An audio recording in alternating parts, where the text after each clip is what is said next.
நம் அனைவரின் போற்றுதலுக்கும் வணக்கத்திற்கும் உரியவராய் தன்னுடைய பொதுநல சிந்தனையாலும் சீர்திருத்த கருத்துக்களாலும் அச்சமில்லாத செயல்பாட்டாலும் திராவிட இனத்திற்கும் தமிழ்நாட்டிற்கும் உலக அரங்கினில் ஒரு தனி இடத்தினை பெற்று தந்தவர் தந்தை பெரியார் அவர்கள். தமிழருக்கு மட்டும் தந்தை அல்ல, திராவிட இனத்திற்கே தந்தை அவர். நவீன இந்தியாவின் மறுமலர்ச்சிக்கு வித்திட்ட சிந்தனை சிற்பிகளுக்கெல்லாம் தலைமையானவர் அவர்.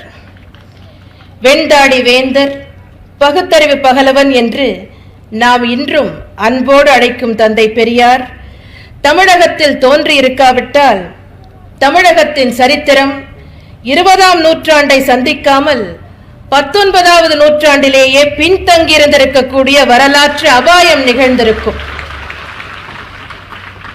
எவருக்கும் அஞ்சாத சமுதாய சீர்திருத்த சிந்தனைகள், புரட்சிகரமான கருத்துக்கள், ஆணித்தரமான வாதத்திறமை, மனிதாபிமான மிக்க செயல்கள், இவற்றின் மொத்த உருவம்தான் தந்தை பெரியார் அவர்கள்.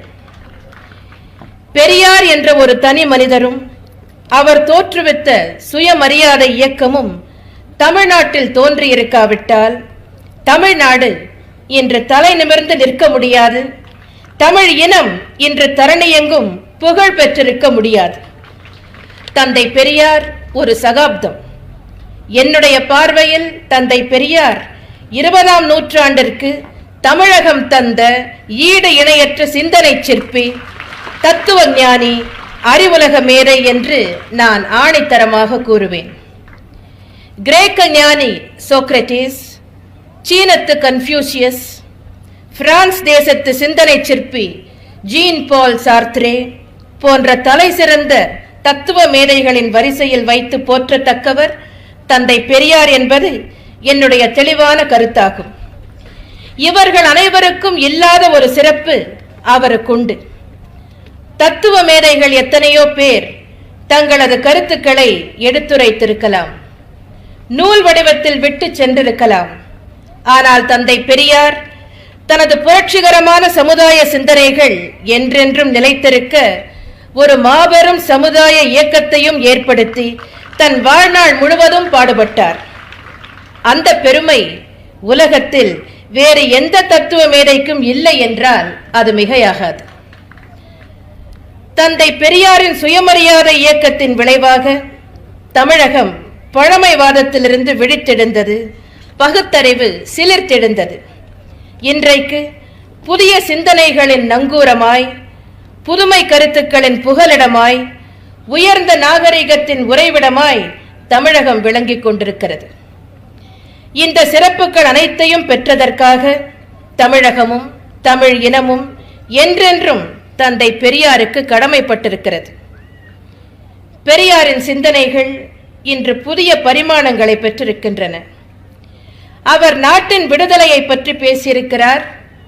தமிழ் இனம் தனது தனித்துவத்தை நிலைநாட்ட வேண்டியதன் அவசியத்தை பற்றி கூறியிருக்கிறார்.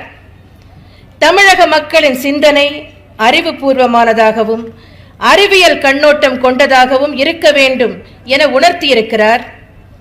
சமுதாயத்தின் தீமைகளை அகற்றச் சொன்னவர் ஆன்மீகத்தில் நிலவி வந்த போலித்தன்மையையும் ஆடம்பரம் என்ற அழுக்கையும் ஒழிக்கச் சொன்னார்.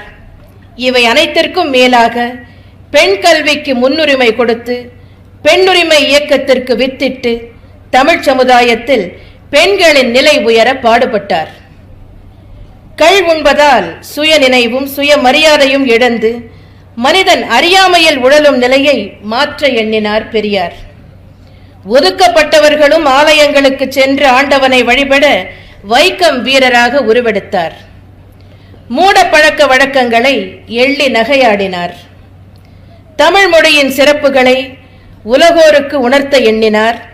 அதற்காக அயல் நாட்டவரும் தமிழ் மொழியை விரைந்து கற்க ஏதுவாக தமிழ் மொழியில் எழுத்து சீர்திருத்தத்தை புகுத்தினார். பெண் கல்வியின் மகத்துவத்தை பெண்களே உணரச் செய்ய வேண்டும் என எண்ணினார்.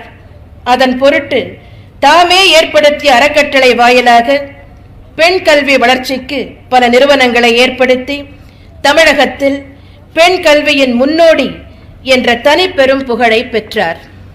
தந்தை பெரியாரின் செயல்திறன் எவ்வளவு தீவிரமானது, எவ்வளவு எழுச்சி மிக்கது என்பதற்கு இவையெல்லாம் சிறந்த எடுத்துக்காட்டுகளாக திகழுவதை நாம் நன்கு அறிய முடிகிறது.